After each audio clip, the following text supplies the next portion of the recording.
9 माताओं के लिए 9 दिन व्रत रखूंगी। मैया की भक्ति में शक्ति है। मैया हमारे परिवार को अपना आशीर्वाद ज़रूर देंगी। लेकिन अपना शरीर तो देखिए माँ जी, आपका एक पाँव घर में रहता है और एक पाँव डॉक्टर के यहाँ।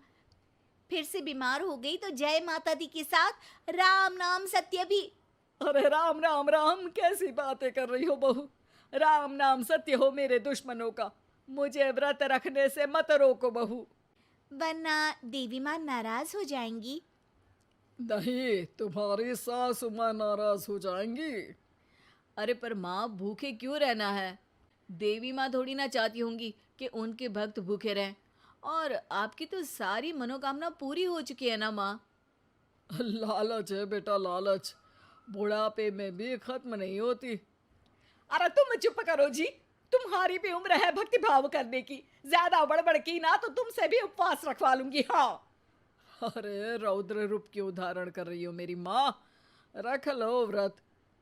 ठीक है माँ, बस अपनी हेल्थ का ध्यान रखना। अरे उसकी चिंता तुम मत करो बेटा। मैंने टीवी पे देख लिया है कि व्रत में क्या क्या खाने से शरीर में कमजोरी नहीं होती। अच्छा ही है, वरना ऐसा ना हो कि 9 दिन के बाद तुम मैया के द्वार की जगह सीधा हरिद्वार। अरे तुम मुझे हरिद्वार क्यों भेजना चाहते हो? क्योंकि अब तुम्हें मायके तो भेजने से रहा। बाबूजी, क्यों माँ को परेशान करते रहते हो? अच्छा माँ, ये बता दो कि आपको व्रत में खाने के लिए क्या क्या चाहिए होगा? सास के सामने सब हार जाते हैं। माँ के कहे सामान को बेटा लेकर आता है। नवरात्रि का पहला दिन है। नाश्ता कर लो, स्वस्थ रहो, मस्त रहो। मेरा व्रत से ध्यान भंग मत करो। अच्छा ठीक है ठीक है। भूख लगेगी तो मेरी तरफ मत देखना। आई बड़ी। तुम कोई खाना हो जो तुमको देखूंगी। आए बड़े। माँ जी, ये लीजिए आपका फरियाली मिक्सचर। इससे व्रत नहीं टूटेगा। अरे इतना सा? दिन भर भूखी रहने वाली हूँ, थोड़ा तो और ला दे। पर ये सब तो सपोर्ट के लिए होता है ना माँ जी, पेट भर के थोड़ी ना खाना होता है। करवा चौथ का व्रत नहीं रख रही हूँ जो कुछ ना खाऊं पीऊं। हाँ यार, ये तो मैंने सोचा ही नहीं। तुम इतने सारे व्रत रखती हो तो मेरे लिए करवा चौथ का व्रत क्यों नहीं रखती?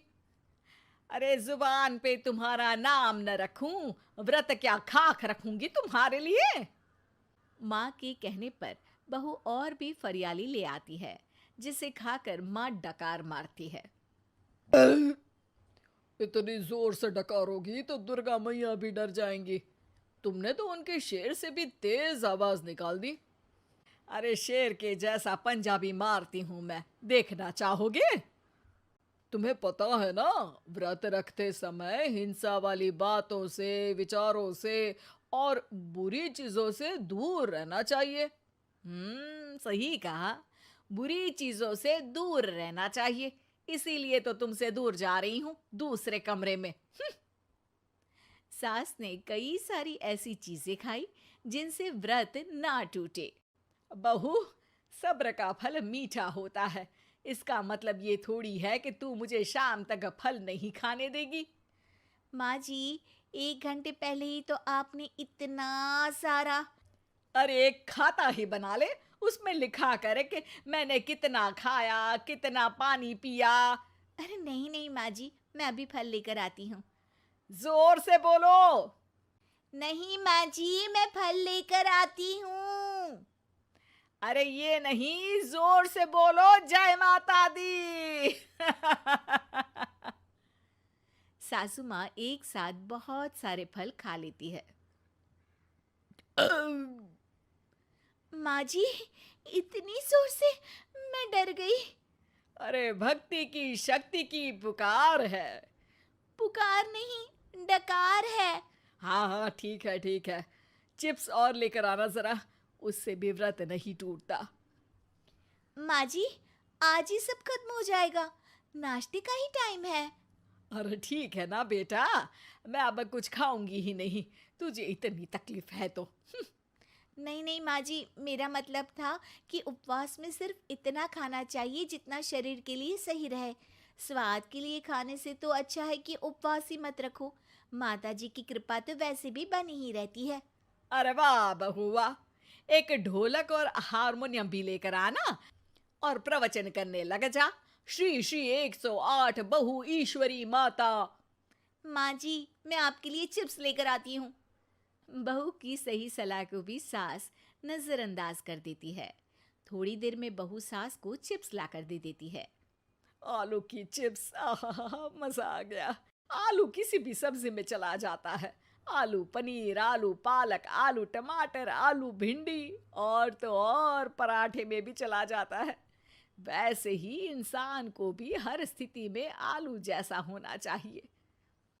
थोड़ी देर में वहां ससुर जी आते हैं। क्या चिप्स खा रही हो? अरे नहीं जी। दिख तो चिप्स ही रही है। अरे तो पूछ क्यों रहे हो? अरे गुस्सा क्यों हो रही हो? उपवास में गुस्सा नहीं करना चाहिए। और ऐसा तो है नहीं कि सिर्फ तुम उपवास करती हो, हमने भी तो किया होगा कभी। नहीं जी नहीं, तुम तो कर ही नहीं सकते।